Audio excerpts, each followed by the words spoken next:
जो अच्छा बोलते हैं उन्हें वक्ता कहते हैं, जो ज़्यादा बोलते हैं उन्हें बहुवक्ता कहते हैं, मगर जो सटीक बोलते हैं उनको अधिवक्ता कहते हैं। नमस्कार, मैं हूं सचिन भारती और आप देख रहे हैं बरेली लाइव। मित्रों, आज हम आपका तारुफ, आपकी मुलाकात एक ऐसी शख्सियत से कराने जा रहे हैं जो पेशे से तो लॉयर हैं लेकिन तबीयत से शायर हैं। एक ऐसी शख्सियत जो हमेशा मुखरित रहते हैं, चाहे मंचों पर हो चाहे सोशल मीडिया पर हो। हिंदुस्तान की बहुत सारी चीज़ों के ऊपर वो हमेशा अपने विचार सोशल मीडिया पर लिखते रहते हैं। वकालत के पेशे में भी उन्होंने अपना काफ़ी नाम ऊंचा किया है।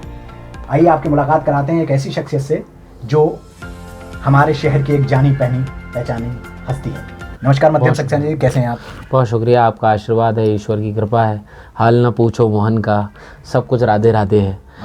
तो राधे राधे है चीज़ें, आप सबके आशीर्वाद से, बड़ों की कृपा से, ईश्वर के सानिध्य से सब चीज़ें अच्छी चल रही हैं। और मैं धन्यवाद ज्ञापित करना चाहूँगा सचिन भैया आपका और बरेली लाइव न्यूज़ चैनल का, प्लेटफॉर्म का, जो बरेली की ऐसी हस्तियों की, ऐसी शख्सियतों की बात, मन की बात, वास्तविक मन की बात को एक प्लेटफॉर्म प्रोवाइड करा रहे हैं ताकि समाज में क्या घटित हो रहा है उसको समाज के लोगों तक पहुँचाया जा सके, ताकि समाज जागरूक हो सके। धन्यवाद मध्यम जी। इसी कड़ी में हम आज आपसे बात कर रहे हैं। मध्यम जी, सबसे पहला सवाल जी, मध्यम सक्सेना, आखिर जीवन में इतना मध्यम क्या था, इतना हल्का क्या था जो नाम मध्यम सक्सेना पड़ा? नाम तो मेरा वैसे बहुत 99% लोगों को नहीं मालूंगा। मेरा डॉक्यूमेंट्री नेम राहुल सक्सेना है, एडवोकेट राहुल सक्सेना, एज आ मैं रजिस्टर्ड काउंसिल हूँ। बट मध्यम नाम चूँकि शायरी के जो क्षेत्र में है तखल्लुस होता है, एक उपनाम होता है, तो उस उपनाम को लेकर बड़ा मंथन चला और मैं शायरी से मुतासर हुआ राहत इंदौरी साहब से, डॉक्टर कुमार विश्वास साहब से। कुमार विश्वास सर का भी नाम जो है वो कुमार विश्वास नहीं है, विश्वास कुमार शर्मा है। राहत साहब का भी नाम नहीं है, जो राहत इंदौरी कहा जाता है, इंदौरी उनके क्षेत्र का, उनके जी। तो इस तरीके से तमाम नाम होते हैं। तो एक उपनाम जो यूनिक हो, लोगों तक अप्रोच करे, तो वो मेरा एक दोस्त है, सामने ही मेरी गली में रहता है, इस समय पीएनबी बैंक में मैनेजर है। तो वो राहुल नाम उसका भी था और मेरा भी नाम राहुल है। तो उसने हम वो फेसबुक पर आईडी बना रहा था, तो अचानक से एक सडन क्लिक हुआ, जैसे होता है ना गॉड गिफ्टेड, वो झोली में पड़ गया मध्यम नाम। और मध्यम नाम के पीछे मेरा मकसद सिर्फ इस स्पॉन्टेनियस उस वक्त ये आया कि भाई ना ज़्यादा अतिरिक्त ना ज़्यादा कम, सामंजस्य बिठाने वाला, एक तालमेल बिठाने वाला, नदी के दो किनारों के बीच जो एक सेतु का काम करता है, जो पुल का काम करता है। लंका पर चढ़ाई के समय जब भगवान राम ने छोटे छोटे पत्थरों से एक सेतु बनाया, तब कहीं जाकर लंका पर पहुंच पाए। तो एक सेतु का काम करने का माध्यम बनने का जो एक शब्द था, वो मुझे लगा कि शायद मध्यम उचित होगा, तो वो नाम रख लिया और वो सहज स्वीकार कर लिया गया समाज के द्वारा। मध्यम जी, हमेशा आप सोशल मीडिया पर बहुत मुखरित रहते हैं। कभी आपको सड़कों के जाम से चिंता होती है, उस पर लिखते हैं। कभी आपको सड़कों के बने हुए कूड़े करकट से, गड्ढों से चिंता होती है। कभी आप जब वकालत के पेशे में होते हैं तो वहाँ आपके द्वंद्व हो जाते हैं, लोगों से लड़ाइयाँ हो जाती हैं। आखिर मध्यम सक्सेना को इतनी सारी समस्याएं क्यों हैं? मध्यम सक्सेना की समस्याएं नहीं है। मध्यम सक्सेना भारतीय वोटर लिस्ट में छपा हुआ किसी पेज पर एक नाम भी है, जिसकी कुछ लाइबिलिटीज़ हैं और जिसकी कुछ आवश्यकता है, मूलभूत आवश्यकता है जो संविधान में प्रदत्त की गई हैं कि ये 135 करोड़ हिंदुस्तानियों को दी जाएंगी। उन 135 करोड़ में से एक हिंदुस्तानी मैं भी हूँ। और शायद ये बहुतायत लोगों में ये प्रवृत्ति है जो सोशल मीडिया पर नहीं है, जो सोशल मीडिया पर हैं, अपने अपने तरीके से बात कहते हैं। मैं थैंकफुल टू गॉड हूँ कि मेरी बात लोगों तक पहुँचती है। और आप भी आए होंगे जिस रास्ते से, वो रास्ते भी बरेली विधानसभा क्षेत्र में आते हैं। मेयर साहब के, मैं माफ़ी चाहूँगा, मेयर साहब बहुत अच्छे व्यक्ति हैं, लेकिन पुलिस लाइन वाले पुल से लेकर और पोस्टमार्टम हाउस से लेकर जो अधिकारियों के कार्यालय है, और मिशन हॉस्पिटल जो कि मेयर साहब का लीज पे लिया गया है, उसके आगे की रोड और उसके आगे का बरेली बहुत विकास कर रहा है। वहाँ पर पेड़ पौधे भी लगे जा रहे हैं, वहाँ पर डिवाइडर भी बन रहा है, वहाँ सब कुछ हो रहा है। लेकिन जैसे ही आप किला पुल से ऊपर चढ़ के आएंगे, वो क्या बरेली विधानसभा क्षेत्र का क्षेत्र नहीं है। तो मेरी समस्या सिर्फ इतनी सी है, मुझे न्यायिक कार्य के लिए कचहरी जाना पड़ता है 10 बजे अपने पिताजी के साथ, जिनका हार्ट का ऑपरेशन हो चुका है। मैं चाहता हूं मैं घर से निकलूं तो मैं रोड के लिए, जिसके लिए टैक्स दे रहा हूं, वो रोड मुझे ठीक ठाक मिल जाए। मेरी टू व्हीलर की हालत, भाई नेता मंत्री क्या करते हैं, वो तो अपनी 4 व्हीलर से निकलेंगे, बढ़िया गद्दीदार होंगे, शौकर भी अच्छे होंगे, उनको गड्ढों का पता नहीं लगता है। मैं अभी 4 दिन पहले देख रहा था, एक ठेले पर एक बूढ़ा व्यक्ति, वो तकरीबन 70 वर्ष का होगा, वो ठेला खींच रहा था, उस पर अनइवन लोडेड सामान था, पसीने में लथपथ, आज तो बारिश हुई है, वो उन गड्ढों वाली रोड में पैदल खींचता हुआ अपना ठेला लेके जा रहा था। तो मुझे लगा कि नहीं नहीं, ये भी भारतीय है, इसकी भी मूलभूत आवश्यकता पूरी करने के लिए संविधान ने इसको शक्ति दे रखी है, वो किसी माध्यम से है, और वो माध्यम है नेता, मंत्री, मेयर, विधायक, पार्षद। तो वो अपना निजी विकास करेंगे, निजी व्यापारिक क्षेत्रों का विकास करेंगे, तो वो जनप्रतिनिधि बनने लायक नहीं हैं। हमने मौका चुनाव इसलिए हुआ कि हम एक सही व्यक्ति को चुने। वो सही व्यक्ति अगर निजी विकास कर रहा है तो वो समाज का विकास नहीं है, इससे भारत का उत्थान नहीं होगा। तो कहीं ना कहीं शिक्षा ने हमको पावर दी है, लॉ ने वो पावर दी है कि हम अपनी बात मुखरता से कह पाएँ। इसलिए मैं अपनी बात सोशल मीडिया का प्लेटफॉर्म हो या अदालत हो या कविता का मंच हो, किसी न किसी माध्यम से मैं कोशिश करता हूँ। वसीम बरेलवी साहब का बहुत अच्छा शेर है कि कौन सी बात कहाँ कैसे कही जाती है, ये सलीका हो तो हर बात सुनी जाती है। तो मैं खुशकिस्मत हूँ कि मेरे पिताजी भी अधिवक्ता हैं और लीडिंग लॉयर हैं, और मैं कानूनी रूप से जो भी प्रक्रिया होती है सुनियोजित शब्दों के माध्यम से और अपनी भाषा के दायरे क्रॉस ना करते हुए, जो कविता द्वारा प्रदत्त है मुझे, मेरे दायरे मुझे मालूम है, तो मैं उनको क्रॉस ना करते हुए अपनी बात स्पष्ट रूप से कहने का प्रयास करता हूँ। और बाकी सब हाल ना पूछो मोहन का, सब कुछ राधे राधे है। तो अगर बात शब्दों से होती है तो फिर सोशल मीडिया पे हमेशा मध्यम सेक्शन में लड़ते भिड़ते क्यों नजर आते हैं? कभी वो पुलिस वालों से लड़ रहे हैं, फल वाले से लड़ रहे हैं कि उसने ठेला बीच में कर दिया, कभी अपने वकालत के पेशे में किसी महिला से लड़ रहे हैं। चक्कर क्या है, ये कितनी लड़ाई क्यों होती है? फल वाले से नहीं लड़ा, मेरी जो भी लड़ाई है वो बड़ी लिखा पढ़ी में है, सबकी फाइल मेंटेन है। चाहे मैं कवि हूँ तो भी मैं कलम से काम करूंगा, चाहे अधिवक्ता हूँ तो भी कलम से काम करूंगा। मेरी लड़ाइयाँ केवल सच की पैरवी के लिए हुई हैं, जिसके लिए मैं अधिकृत हूँ, जिसके लिए लॉ ने मेरे को अधिकृत कर रखा है। मैं संविधान के, कानून के, विधि के अनुरूप ही अपनी लड़ाई लड़ रहा हूँ। मैंने कोई गलत बात नहीं की। पुलिस को लायबिलिटी है, हमारे इनकम टैक्स से, आपके इनकम टैक्स से, आपके इनकम टैक्स से इनको सैलरीज मिल रही हैं, तो ये अपनी लायबिलिटीज़ क्यों नहीं निभा पा रहे हैं? लेकिन अपनी पावर का मिसयूज़ करना इनको बड़ी जल्दी आ जा रहा है। भाई वही 206D आपको दे रखी है, वही बुद्धि आपको दे रखी है, वही विवेक हमको दे रखा है, तो उसका प्रयोग अगर निजी विकास के लिए करते रहेंगे तो विरोध होगा, और निश्चित रूप से मुखरता से विरोध होगा। कोई करे ना करे, लेकिन ये मेरी इंडिविजुअल लायबिलिटी बनती है कि मेरी समाज के प्रति मेरी जिम्मेदारी बनती है कि मैं समाज की बात उन लोगों तक पहुंचाऊं जिनको ये हमने उत्तरदायित्व सौंप रखा है, जिनको चुनाव में जिताकर हमने ये ड्यूटी सौंपी है कि आप इन सब चीज़ों को दुरुस्त करेंगे। तो आप दुरुस्त नहीं करेंगे तो विरोध भी 5 साल बाद झेलना तो पड़ेगा, 5 साल तक दुरुस्त आपको करना तो पड़ेगा। एक टाइम पीरियड भी दे रखा है, सब कुछ दे रखा है। तो आप अपना काम कर दीजिए, हम अपना काम करेंगे, प्रॉब्लम ही नहीं आएगी। डॉक्टर अगर ऑपरेशन ठीक ठाक कर देगा, वकील अगर वकालत ठीक ठाक कर देगा, शिक्षक अगर शिक्षा ठीक ठाक दे देगा, कभी अगर अपनी कविता की बात, समाज की बात ठीक ठाक लोगों तक पहुंचा देगा, तो यही हमारा उत्तरदायित्व है। जो हम पूरा कर लेंगे, शायद सामाजिक व्यक्ति तो तभी कहलाएंगे, असामाजिक तत्व की श्रेणी में वरना हम लगातार बने रहेंगे। समाज में रहकर समाज कहाँ से शुरू हो रहा है सचिन भैया? मुझ अकेले व्यक्ति से समाज शुरू हो रहा है। तो वो समाज का हित अनहित दोनों को सोचना, दोनों को मेंटेन करना, दोनों के प्रति जिम्मेदारी सजग रूप से निभाना भी मेरी जिम्मेदारी है। तो उसके लिए मैं प्रयासरत रहता हूँ। मैं ईश्वर से यही प्रार्थना करता रहता हूँ कि मुझे बस सही मार्ग पर चलाए रखें। बाकी विरोध कोई ऐसा नहीं है कि मैं बड़ा ख़राब शब्दों में कर रहा हूँ। मैं साधारण शब्दों में अपनी बात कह रहा हूँ, जिसको सुन मिले। जो बहरे हैं वो ना सुने, जो सुनने वाले हैं वो सुन लें। ये तो सोशल मीडिया का दौर है, कोई सी भी बात ज़रा देर में ट्वीट होकर 7 समंदर पार पहुँच जाती है। तो ये सब सामाजिक चीज़ें चलती रहती हैं। गलत काम भी हो रहे हैं, सही भी हो रहे हैं, पॉजिटिविटी भी है, नेगेटिविटी भी है, लेकिन सकारात्मकता ही जीतेगी, ये भी तय है, ये निश्चित है। तो विरोध का ये कौन सा तरीका है कि वकीलों को तमाम वकीलों को इकट्ठा किया और चक्का जाम कर दिया, रोड जाम कर दिया? नहीं, कोई चक्का जाम नहीं किया था। हमारी टेरिटरी है वो। मैं शायद किस्सा बहुत से लोगों तक नहीं पता पहुंच पाया होगा। मामला ये था कि हमारे पास 376 और पॉक्सो 376 कहलाती है रेप, और पॉक्सो कहलाती है prevention of minor from sexual assault. जो 18 वर्ष से कम उम्र के बच्चे हैं, उनको अगर सेक्सुअल असॉल्ट होता है उन पर, उनको बचाने के लिए एक स्पेसिफिक कानून बनाया गया है, पॉक्सो एक्ट जिसे कहते हैं। तो एक 15 साल कुछ महीने की बच्ची थी, उसके साथ किडनैपिंग और बलात्कार के आरोपी थे, और हमारे पड़ोसी हैं, मैं नाम नहीं खोलूँगा, विधि विरुद्ध है उस पीड़िता का नाम खोलना। तो वो मेरा परिचित था, उसका चाचा, वो मेरे पास आया, बोले मध्यम भैया ऐसी ऐसी बात हुई है। मैं चूँकि उस दिन एडवोकेट प्रीमियर लीग चल रहा था, तो मैंने अपने पिताजी से कहा, पिताजी इसको जो भी पीड़ा है, उसकी जो न्यायिक प्रक्रिया है वो अपना लीजिए, जैसा भी आपके मार्गदर्शन में हो। हमने सीएम पोर्टल पे दरखास्त दी। वो दरखास्त देने के बाद अगले दिन पुलिस ने एफआईआर तो नहीं की, जबकि प्रॉम्प्ट एफआईआर होनी चाहिए। जब कोई पीड़िता 376 की और पॉक्सो की शिकायत कर रही है तो एफआईआर होनी चाहिए। कैंट थाने ने एफआईआर दर्ज नहीं करी और उस लड़के पक्ष के किसी एक रिश्तेदार को पकड़ लिया।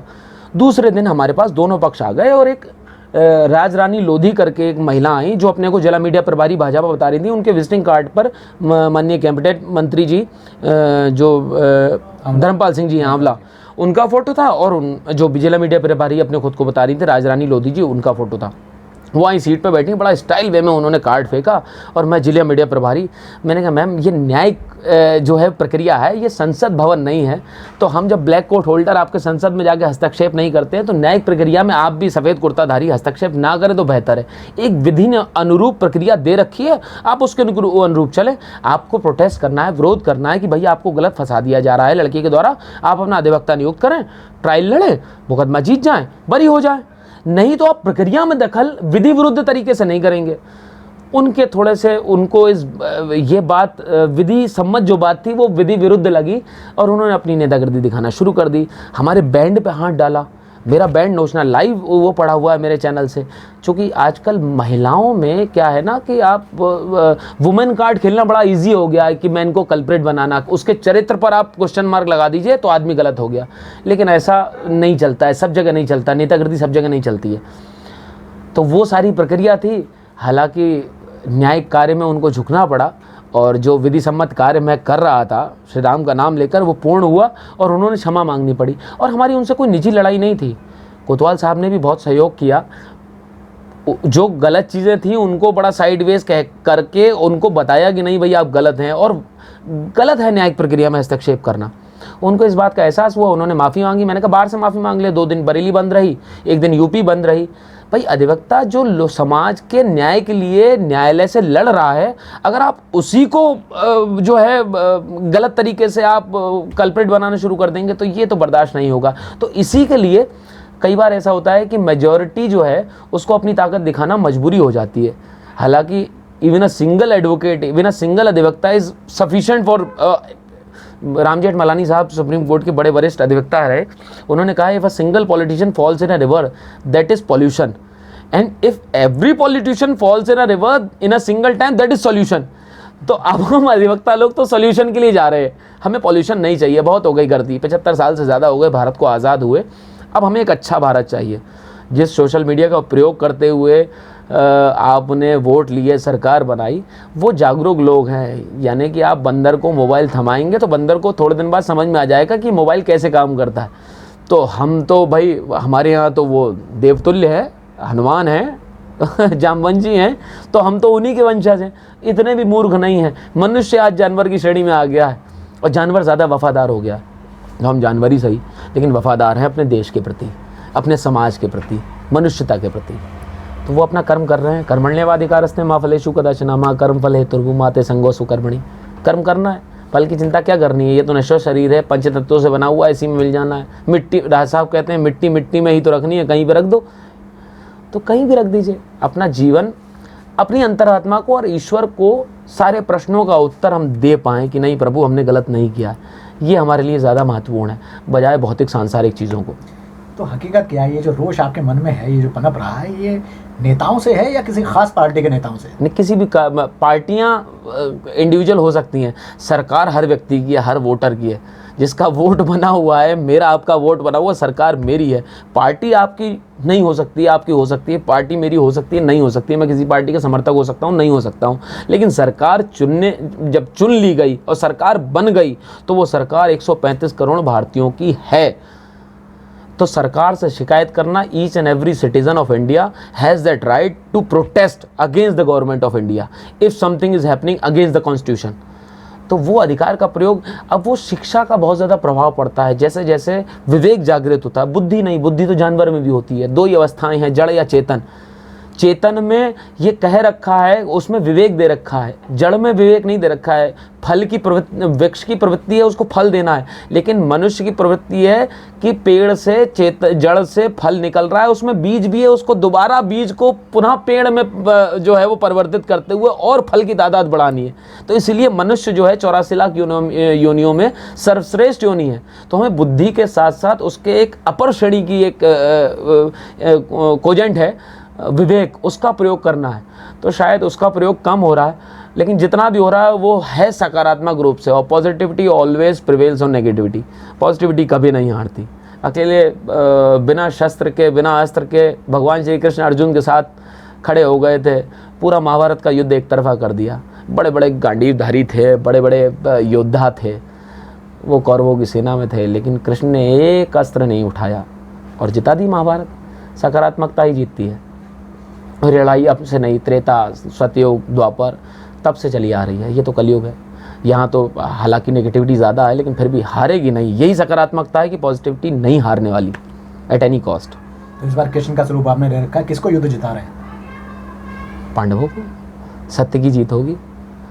अहम ब्रह्मस्मि, आप में वो ब्रह्म है, वो ईश्वर मेरे और आप में सब में विद्यमान है। बस उस ईश्वर को ये मान लेना कि भाई मैं जो कर्म कर रहा हूँ वो अंदर बैठा हुआ देख रहा है, तब अपने आप पाप नष्ट हो जाएगा। बस इस चीज़ की अनुभूति कर लेना, उस दिन से परिवर्तन आरंभ हो जाएगा।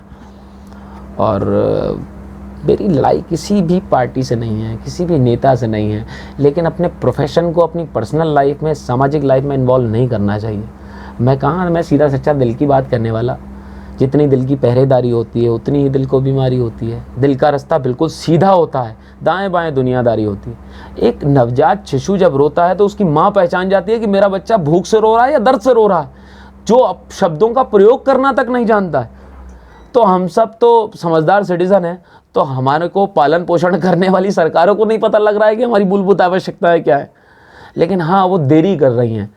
एक्चुअली लॉ में क्या है ना, प्रोसेस इज पनिशमेंट है। वो प्रक्रिया जो है ना, उसमें ढिलाई जो है, वो जो देरी है वही सज़ा है। क्योंकि सत्य का मार्ग जो है बड़ा कंटक भरा होता है, कांटों भरा होता है। तो उस मार्ग तक पहुंचना, उसको पार करना सत्य इतनी आसानी से नहीं मिलता। तो मार्ग कठिन है, लेकिन फिर भी प्रयास जारी है। तो किस सत्य की तलाश में है मध्यम सक्सेना? परम सत्य, एकमात्र सत्य। ईश्वर है, था, रहेगा। और समाज में चीज़ें अच्छी होनी चाहिए। मैं घर से बाहर निकलूँ तो नाली ठीक ठाक हो, टैक्स दे रहा हूँ। रोड ठीक ठाक हो, टैक्स दे रहा हूँ। अस्पताल ठीक ठाक हो, टैक्स दे रहा हूँ। पुलिस के पास जाए तो मेरी पीड़ा सुनी जाए, अगर मुझे कोई तकलीफ़ है तो उनकी भी सैलरी मेरे टैक्सेस से आ रही है, आपके टैक्सेस से आ रही है। तो जब हम सब चीज़ का भुगतान सुचारू रूप से कर रहे हैं तो हमको रिटर्न में क्या मिल रहा है, बस इतना सा अगर सोच लें, इतना विचार कर ले, इतना कैलकुलेशन कर ले, समस्या का समाधान हो जाएगा। बस इतनी सी बात है भैया, और कोई लड़ाई नहीं। तो कहीं ऐसा तो नहीं है वकालत और कविता के बाद अगली सीढ़ी नेतागिरी है? बिल्कुल नहीं है। नेता बड़ा डिग्रेडेड पर्सन हो गया है। नेताजी सुभाष चंद्र बोस के बाद मैं अटल बिहारी वाजपेयी जी को नेता मानता हूँ। और भी हैं बड़े गिने चुने, बट वो दे आर ऑन फिंगर्स। लेकिन अब पॉलिटिशियन जो है ना, वो एक बड़ा ड्रामेटिक चीज़ हो गई है, बड़ा एक कार्टून वाली चीज़ हो गई है। तो मैंने कहा ना भैया, मैं अपनी जब तक कवि के रूप में मुझे स्वीकार करा गया तब तक मैं अपनी जिम्मेदारियां निभा रहा था, तब तक मैं समाज का एक अंग था और समाज के प्रति अपनी भागीदारी निभा रहा था। अब मैं अधिवक्ता हूँ, तो बतौर अधिवक्ता अगर मेरे पास कोई पीड़ित व्यक्ति आता है तो उसकी समस्या विधि अनुरूप उसका समस्या का निर्धारण करना, ये मेरी जिम्मेदारी है। बस इंडिविजुअल जिम्मेदारी तो निभानी है मुझे। ज़रूरी नहीं है वो मैं नेता बन के निभाऊँ, लेकिन जिनको मैंने चुना है बस उनके चुनचुने कम काटे और कोई बात नहीं है। भाषा थोड़ी सी इतनी भी ख़राब नहीं होती जितनी नेताओं की ख़राब है। कभी को तो मालूम होता है। ओमपुरी साहब का मैं एक वो देख रहा था इंटरव्यू इंडिया टुडे पे, तो उन्होंने कहा कि अन्ना आंदोलन में कि ये अनपढ़ जाहिल नेता जो हैं वो देश को चलाने लगते हैं। तो किसी ने प्रोटेस्ट कर दिया कि आपने अनपढ़ कहा, जाहिल कहा। बोले मैंने कुछ गलत नहीं कहा, अनपढ़ तो हैं, ये तो आप भी मानते हैं। किसी को तो साइन भी नहीं करना था। और जाहिल, उस शब्द के पीछे भावना क्या है, उसका वास्तविक अर्थ क्या है? जाहिल क्या है? जिसके पास विवेक होते हुए वो विवेक का प्रयोग नहीं कर रहा है, सिर्फ बुद्धि का प्रयोग कर रहा है। यानी कि वो इंडिविजुअल लाभ, सिर्फ अपना निजी लाभ कमाने का प्रयोग कर रहा है, तो वो गलत है। तो उसका विरोध विवेक वाला तो करेगा। बुद्धि जो है वो विवेक से एक फ़ायदा नीचे है। विवेक वाला, ये चराचर जगत में ये चीज़ें सकारात्मकता नकारात्मकता का द्वंद्व युद्ध चलता चला आ रहा है। जहाँ अपनी बुद्धि आदमी अपने निजी स्वार्थ के उपभोग के लिए प्रयोग करना लगेगा, वहाँ कोई विवेकशील व्यक्ति आ जाएगा, वो समाज की लड़ाई के लिए खड़ा हो जाएगा। जेपी आंदोलन में कवि निकले हमारे डॉक्टर हरिओम पवार साहब, उन्होंने समाज की बात करी जो मुखरता से की। उसके बाद फिर कुमार विश्वास सर, आज पूरे दुनिया में नाम है उनका। और मैं उनसे बिल्कुल आज मैं जो कुछ भी हूँ कुमार सर की वजह से हूँ। मैंने राज साहब को सबसे पहले देखा था उस पर यूट्यूब चैनल पे, फिर कुमार साहब की वो पंक्तियाँ पढ़ी, और जो each and every statement of that poet वो निकल रहा है कि भाई समाज के प्रति चिंता आपको जस्टिफाई नहीं करना पड़ रहा अपने सेंटेंस को। हर व्यक्ति को पता लग पा रहा है, अरे ये हमारी बात कह रहे हैं। रिक्शे वाला भी कह रहा है, नहीं ये हमारी बात कह रहे हैं, हमको ज़रूरत है सड़क की, हमको ज़रूरत है अस्पताल की। अगर हमारी बीवी, हमारा बच्चा, हमारी माँ गर्भवती होगी तो हमको 1 रुपये के पर्चे में डिस्ट्रिक्ट हॉस्पिटल में पर्चा बन जाएगा और हमारी चीज़ें हो जाएंगी। जो सरकार का उत्तरदायित्व है बस वही तो पूरा करने के लिए कह रहे हैं। हम कौन सा कह रहे हैं इनको बटर पनीर खिला दो, हम कौन सा कह रहे हैं कि हमको तंदूरी रोटी खिला दो, वो तो हम मेहनत कर लेंगे, कमा लेंगे। शिक्षा दे दो, न्याय दे दो और अस्पताल दे दो, बस। बाकी 3 चीज़ें हमको कुछ नहीं चाहिए। हम चुनाव करवाते रहेंगे, हम आपको वोट देते रहेंगे, नेता मंत्री बनाते रहेंगे। नेताओं को क्या 4 बार विधायक बनते हैं तो 4 बार की पेंशन मिल रही है। मैं बरेली के ही शहर के विधायक जी की बात कर रहा हूँ। उनका अस्पताल कुतुबखाने पे होता था, अब कहाँ है, और उसके आगे की सड़क कैसी है। और जैसे ही वो पुल शुरू होता है वो कांति कपूर वाले विद्यालय से उसके बराबर की रोड देख लीजिए। तो मैं सिर्फ ये कह रहा हूँ कि भाई साहब निजी प्रयास, निजी विकास छोड़ के थोड़ा सा वो विधानसभा में घूम लीजिए एक बार। पिछले 15 सालों में 3 बार विधायक जी रहे और पिछले 15 सालों में रोड आप यहाँ से चौधरी तालाब से जाके देख लीजिए, वो गड़बड़ी हैं। और 4 साल की पेंशन लगातार आ रही है, 2 लाख रुपए के आसपास होगी। और मैंने परसों तरसों फ़ोन किया, विधायक जी ने फ़ोन नहीं उठाया। अब तो मंत्री भी हैं, रेलवे स्टेशन पर पेड़ कट गया और हैं जो हैं वो वन मंत्री हैं।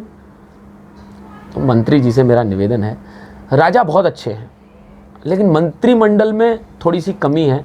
और समाज का जहाँ मूलभूत अधिकारों का शोषण होने लगेगा, कोई ना कोई एक चंद्रगुप्त तो पैदा हो जाएगा, कोई ना कोई चाणक्य जो है वो डॉक्टर कुमार विश्वास जैसा किसी मुझ जैसे हज़ारों चंद्रगुप्त पैदा कर देगा जो विरोध करेगा सरकारों की, और करते रहेंगे। जीवन का क्या है, एक बार मिला है, देख लेंगे। सत्य की लड़ाई तो लड़ना है, कुछ गलत काम नहीं कर रहे, कम से कम अपनी अंतरात्मा और ईश्वर को आवाज़ देंगे। ये बात की हकीकत है कि आप इतने मुखरित इसलिए क्योंकि कुमार विश्वास जी का हाथ आपके ऊपर है? नहीं, उनका वरद हस्त मेरे ऊपर है और आपका भी है, या आप अस्वीकार कर दे नहीं है। सत्य की लड़ाई तो जो है ना, मन की बात सबको मालूम है। सिर्फ जरूरी नहीं है रेडियो पे जो मन की बात कह रहे हैं ना उसी की बात सच्ची हो। मन की बात तो एक रिक्शे वाले की भी है। मेरे घर में भी जो मेरे पेट पले हुए हैं कुत्ते हैं, डिंगो और रॉकी, वो भी जब उनको भूख लगती है तो मेरे पास से पहले माँ के पास जाते हैं। उनको मालूम है माँ उनकी इच्छा पूरी कर देगी। तो माँ तो जानती है ना बच्चे की पीड़ा क्या है, तो उन्हें मालूम है कि सही लड़ाई लड़ रहा है, इसलिए उनका हाथ मेरे ऊपर है, आपका हाथ मेरे ऊपर है। किसी का डायरेक्ट वे में होता है, किसी का इनडायरेक्ट वे में होता है। ऐसा नहीं कह रहा हूँ बरेली में 9 विधानसभा क्षेत्र है, 9 के 9 विधायक करप्ट हैं, और मैं ये भी नहीं कह रहा हूँ कि सब के सब ईमानदार हैं। लेकिन हाँ, जो अच्छी बात होती है वो सहर्ष अंतरात्मा आवाज़ दे देती है। तो कोई डायरेक्ट वे में और कॉमर्शियल चीज़ें जब हो जाती हैं, जब आप समाज में ख़ास तौर से पॉलिटिक्स में जब आप सामाजिक व्यक्ति हो जाते हैं तो आप बहुत सारी चीज़ें मुखर होकर नहीं कह पाते हैं, क्योंकि आपको पार्टी के भी उत्तरदायित्वों का निर्वहन करना है, आपके इंडिविजुअल समाज का भी। और आजकल तो बड़ी नई रीत निकल रही है कि ब्राह्मण समाज, कि कायस्थ समाज, कि जैन समाज, कि मुस्लिम समाज। हम हिंदुस्तानी क्यों नहीं हो पा रहे हैं? शाहरुख खान की मूवी वो हॉकी वाली आई थी, उसमें जिसने चक दे इंडिया में एक खिलाड़ी ने इंडियन कहा था, और उस समय शायद मेरी आंखें झलक आई। और जिसने भी वो मोमेंट फील किया होगा, तो भारतीय होने की गर्वानुभूति जब तक नहीं होगी ना, आप कितने ही जातीय समीकरणों में बढ़ जाएं, हिंदुस्तान का निर्माण नहीं कर पाएंगे। आप कितने ही सोने की चिड़िया हो जाएं, कहते रहिए, वाक्यांशों में अच्छा लगेगा, लेकिन वास्तविकता क्या है आप भी जानते हैं, मैं भी जानता हूँ। मैं वास्तविकता की लड़ाई लड़ रहा हूँ, बस, और कुछ नहीं। यानी मतलब जो वकालत का पृष्ठ पलटते हैं और आपकी कविता की तरफ आते हैं। बहुत बड़े बड़े कवि सम्मेलनों में आपने शिरकत की है, बहुत सुना है लोगों ने आपको। बरेली में कुमार विश्वास जी को लाने का श्रेय भी आपको जाता है। ये जो शुरुआत हुई, ये जो सफ़र हुआ, ये कब से शुरू हुआ और कैसे शुरू हुआ? बड़ी ड्रामेटिक चीज़ें हुई भैया। सबसे पहले तो मैं ब्लेस्ड हूँ कि मेरे दादा दादी जो सशरीर नहीं हैं लेकिन अभी भी उनका वरदहस्त मेरे पे है। और मेरे गुरु तुल्य महामंडलेश्वर ऋषि केशवानंदपुरी जी महाराज, तो ये समग्र चीज़ें हुई। मैं जिस मकान में रहता था वहाँ पर भजन कीर्तन संध्याएँ होती रहती थी मंदिर राम जानकी में, तो वहाँ पर ये चीज़ें आने लगी। फिर वो माहौल क्रिएट होने लगा। फिर मैंने कुमार सर को वीडियो सुना, कोई दीवाना कहता है, कोई पागल समझता है। फिर राहत साहब का सुना किसी के बाप का हिंदुस्तान थोड़ी है। तो जब ऐसे स्टेटमेंट आने लगे तो वो एक अंदर एक बीज होता है जिसको पानी मिल जाता है समय पर, खाद मिल जाती है समय पर, हवा मिल जाती है। तो शायद वो मेरे अंदर एक शायर था, एक कवि था, जिसका बीज जो है वो अंकुरित होने लगा और एक समय के बाद वो कॉमर्शलाइज माहौल धीरे धीरे बन गया। इसमें मेरा कोई योगदान नहीं है, सिर्फ माहौल का योगदान है। जहाँ नियति ले जाना चाहती है, जहाँ ईश्वर ने पहले से रास्ते नियत कर रखे हैं, उस नियत रास्ते पर वो शरीर, मन, बुद्धि, पांचों इंद्रियों के साथ स्वतः दौड़ना शुरू कर देता है और वहाँ केंद्रित हो जाता है। तो वो धीरे धीरे सफ़र शुरू होने लगा। कोइंसिडेंटली मेरे को एक कवि सम्मेलन मिला काशीपुर का, अग्रसेन समाज का। तो वहाँ मैं कवि सम्मेलन में गया, बड़ी बड़ी हस्तियाँ थीं, आदरणीय अरुण जैमिनी सर थे, विष्णु सक्सेना जी थे। मैं उस वक्त किसी से परिचित नहीं था। तो वहाँ कवि सम्मेलन में मुझे बहुत अच्छा सुना गया। तब नई नई आम आदमी पार्टी बनी थी, तो कुछ एक चीज़ें हो गई ऐसी जो बीजेपी के समर्थन में हो गई थी। उनको, मैं हालांकि बालक था, इमेच्योर था, अभी भी बालक ही हूँ। अभी ये सतत प्रक्रिया है। कवि, डॉक्टर और वकील, ये तीनों लोग जो है प्रैक्टिशनर कहलाते हैं, अपनी चीज़ों को पॉलिश करते रहते हैं। तो अभी मैं पॉलिशिंग में हूँ, लेकिन कोइंसिडेंटली मैं कुमार सर का भक्त हूँ, था, हमेशा रहूँगा, क्योंकि उनकी चीज़ों से मैं बहुत ज़्यादा प्रेरित होता हूँ। और जो एक गुड सोल होगी ना, वो स्वतः, आप किसी शब्द का, किसी आप बॉडी लैंग्वेज का आपको आवश्यकता नहीं हो, किसी भौतिक चीज़ की आवश्यकता नहीं होगी मन से मन की पढ़ाई के लिए। तो वो मुझे लगता है कि उनसे मैं प्रेरित होने के बाद मैं उन्हीं की राह पर चलूँ, राज साहब की राह पर चलूँ, जो समाज के प्रति अच्छी हो। और वो कविता एक ऑनर मिल गया।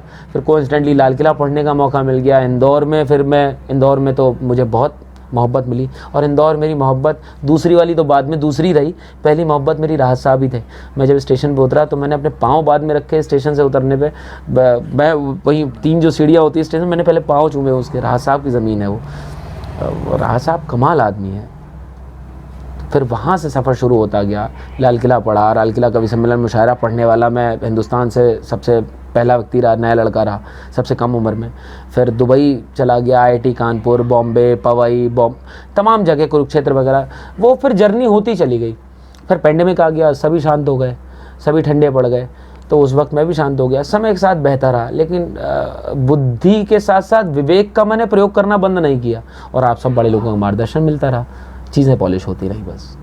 तो ऐसा क्यों होता है मध्यम जी कि आपने इतने सारे कवि सम्मेलन किए, मगर आप पिछले कुछ समय से आप नदारद हैं मंचों से, ऐसा क्या कारण है? कहाँ हैं आप मध्यम सक्सेना आजकल? मैं चूज़ी हो गया हूँ। मैं चूज़ी इसलिए हो गया हूँ कि फिर वही वसीम साहब का शेर याद आ जाता है, कौन सी बात कहाँ कैसे कही जाती है, ये सलीका हो तो हर बात सुनी जाती है। मैं चौराहे पे अगर किसी की वकालत करूँगा तो वो नहीं सुनी जाएगी, लेकिन अगर CJM कोर्ट में, डिस्ट्रिक्ट कोर्ट में जाकर मैं अपनी बात कहूँगा तो वो एप्लीकेशन प्रेस होगी, वो एक्सेप्ट होगी, उस पर विधि सम्मत प्रक्रिया के अनुरूप कार्य होगा।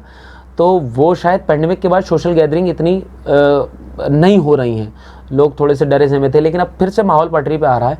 और 2 साल के गैप के बाद मैं चाह रहा हूँ ये बारिश का सीज़न चला जाए तो आप सबके सहयोग से एक बरेली में पुनः कवि सम्मेलन की अलग जगह पाऊँ। और मेरे आदर्श, मेरा मन था कि मैं राहत साहब को और बुला पाऊँ, लेकिन राहत साहब जहाँ कहीं भी मौजूद होंगे वो उस वक्त मेरे मन की बात सुनेंगे और मौजूद रहेंगे। और कुमार सर तो डेफिनेटली रहेंगे, उनके बिना मैं अधूरा हूँ। और वही है ना कि हनुमान जो है वो राम के नाम के बिना बिल्कुल ही अधूरे हैं, तो उनका नाम तो मैं जपता रहता हूँ। तो वो शिखर पुरुष है और हिंदी को उन्होंने सर्वव्यापक बनाया है, पूरे 196 देशों तक पहुँचाया है। तो वो रहेंगे। और इस साल पर मैं पूरा प्रयास कर रहा हूँ कि जुडिशरी और बार और बेंच के माध्यम से, वकीलों के माध्यम से और जुडिशल समाज के माध्यम से और पत्रकारों के माध्यम से भी, क्योंकि हमें समाज की बात पहुँचानी है। हम चारों क्षेत्रों के लोगों का, भाई पत्रकार, चारों स्तंभ में, पत्रकार हुआ, जुडिशल लोग हुए, या अधिवक्ता समाज हुआ और कवि समाज हुआ, इन चारों का उत्तरदायित्व और समाज के लोगों से कहीं ज़्यादा है। तो वो किसी ना किसी माध्यम से अपनी डेडलाइन क्रॉस ना करते हुए मैं कोशिश करूँगा कि भैया इस साल फिर से एक पुनः जो है वो कविता का जागरण मंच तैयार कर सकूँ। तो मध्यम सक्सेना किस मौज के कवि हैं? वो कभी लिखते हैं कृष्ण के बारे में, उद्धव के बारे में, कभी कोई लाइन लिखते हैं कि दिल का रास्ता एकदम सीधा होता है, तो कभी लिखते हैं मैं वो सवाल हूँ जिसे हर कोई डालता। किस मौज के कवि हैं मध्यम सक्सेना? प्रेम के हैं, हृदय की सुनते हैं। राम नाम सुंदर करतारी, संशय विहग उड़ावन हारी। तो राम का नाम, अपनी ईष्ट का नाम, जिससे आप प्रेम करते हैं, यानी वो, और जिस माध्यम से प्रेम करते हैं। मैंने कविता का माध्यम चुना कि मैं कविता के माध्यम से अपनी बात अपने ईश्वर तक पहुंचा रहा हूँ, शायरी के माध्यम से पहुंचा रहा हूँ। ये बेसिकली है क्या? बेसिकली सिर्फ इतना सा है कि ईश्वर से संवाद का एक माध्यम है, चाहे कविता हो चाहे शायरी हो। मैं जिसको सबसे अधिक प्रेम करता हूँ उसको मैं पुकार रहा हूँ, उससे अपनी पीड़ा हरण करने के लिए प्रार्थना कर रहा हूँ। तो वो मौज गई कवि है, अपनी जिस भी रवानी में वक्त जो है वो बहा के लेके जा रहा है, उस रवानी में बह रहे हैं। व्याकरण जो है वो क्राफ्टिंग का काम है, लेकिन भावना जो है वो आर्ट है, ईश्वरीय प्रदत्त है। ईश्वर किसकी झोली में डाल दे। अब मुझे गाना नहीं आता सोनू निगम जी की तरह, मुझे गाना नहीं आता कैलाश खेर जी की तरह, मुझे जो है वो सुर लय ताल का ज्ञान नहीं है बिरजू महाराज जी की तरह, लेकिन कविता का फल प्रसाद मुझे ईश्वर ने दे दिया है, तो मैं उसी को जो है उसी का उपभोग कर सकूं और उसको मर्यादित शब्दों में अपनी पीड़ा, लिपि इज इमैटेरियल। मैंने कहा ना, वही भैया जैसे वो बच्चा वो रो रहा है, वो शब्दों का इस्तेमाल नहीं कर रहा है, मैं भी रो रहा हूँ, मैं भी अपनी पीड़ा कह रहा हूँ, अपनी ही नहीं, इंडिविजुअली आसपास में जो जो पीड़ाएं दिख रही हैं, मैं उनको जिस भाषा में, जिस लिपि में कहने में सक्षम हूँ, और जिस लिपि में, जिस भाषा में ईश्वर समझ पा रहा है, क्योंकि उसके लिए भाषा का फाउंडेशन नहीं है, उसके लिए लिपि का फाउंडेशन नहीं है, वो तो गूंगे की भाषा समझ रहा है। मैं तो बहुत सौभाग्यशाली हूँ कि साधारण स्टेटमेंट के बजाय शायरी की एक और मेरे को पैटर्न दे दिया कि भाई इसमें भी कह सके, तुझे समाज भी सुन लेगा और मैं तो सुन ही रहा हूँ तुझे। तो मैं सौभाग्यशाली हूँ कि मुझे कविता और शायरी के लिए चुन लिया गया। यही समझिए, अब उस ताल्लुक़ की याद कुछ कुछ सता रही है। गए महीने मरा है लेकिन अभी भी आवाज़ आ रही है। तो ताल्लुक़ मर जाते हैं लेकिन भावनाएं नहीं मरती हैं, फ़ोटो लगे रहते हैं। ईश्वर को हमने एक साकार रूप में मान लिया है। भाई पत्थर को तराश दिया, वहीं अमरनाथ जी बैठ गए। लेकिन वास्तविक आध्यात्म, वास्तविक सनातन धर्म ये कहता है कि प्रत्येक जड़ चेतन अवस्था में सिर्फ 3 चीज़ें विद्यमान हैं, ईश्वर, जीव और माया, जो थे, जो हैं, जो रहेंगे। तो ईश्वर जो है वो माया और जीव का अध्यक्ष है। तो ईश्वर तो सार्वभौमिक है, सार्वजनिक है, तो वो ईश्वर आप में भी है, मुझ में भी है, इसमें भी है।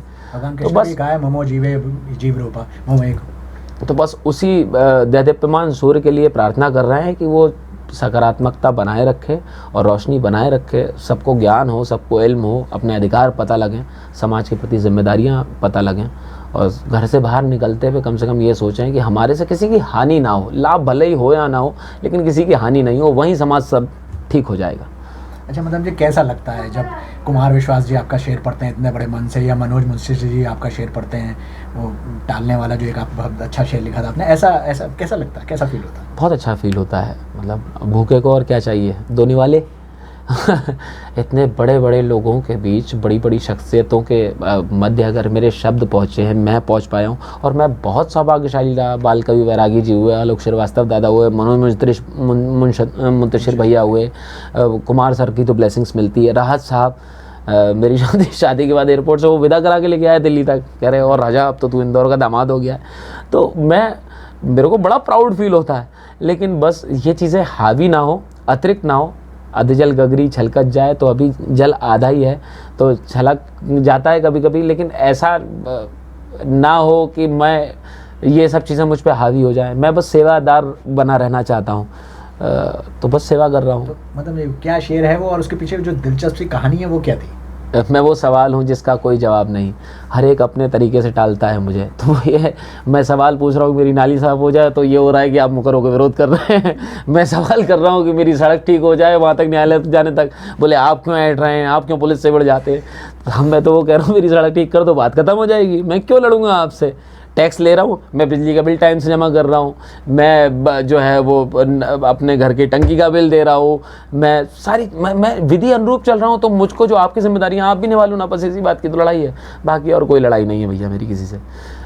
मैं अपना काम धंधा कर रहा हूँ, 1 साल का इनकम टैक्स रिटर्न भर दिया, दूसरी साल फिर भरने जा रहा हूँ। मैं अपना काम करता रहूँगा, बाकी सरकारें आती जाती रहती हैं। अटल बिहारी वाजपेयी जी कह के गए, कुमार सर भी कहते हैं, हम मनुष्य हैं, ये हमको नहीं भूलना है बस। तो इस पे भी कुछ आपने कुछ कि इसको समाज के लिए भी जो कुछ शेर लिखे? दिन बनाने में रात लगती है, बड़ा एक शेर इन दिनों, पिछले दिनों वायरल हुआ। भारत से सबसे कम उम्र के IAS अधिकारी पास आउट हुए, प्रदीप सिंह जी, बिहार से, पटना से। उन्होंने जब IAS की परीक्षा पास की तो उन्होंने ये शेर बग़ैर मेरे नाम के कोट कर दिया कि दिन, उनको नहीं जानकारी होगी, तो दिन बनाने में रात लगती है, सबको आसान बात लगती है।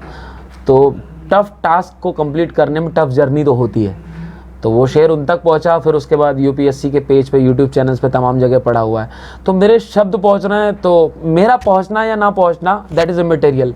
एक पिक्चर में कई सारे पात्र होते हैं, विलन का अपना रोल होता है। अमरीश पुरी साहब जो है वो शायद 1% मूवी में भी जो है वो हीरो का किरदार नहीं निभा पाए, लेकिन अमरीश पुरी जैसा कोई नहीं हुआ है। तो वो किरदार निभाना है, मुझे अपना रोल बेस्ट प्ले करना है। मैं पहुंचूं या ना पहुंचूं, मेरी भावना पहुंच जाए, मेरी बात पहुंच जाए, कविता के माध्यम से पहुंचे, अदालतों में जो विधि सम्मत कार्य हो रहे हैं, जो अदालती प्रक्रिया है, जो न्यायिक प्रक्रिया है, बतौर अधिवक्ता मैं अपनी बात कह पाऊँ।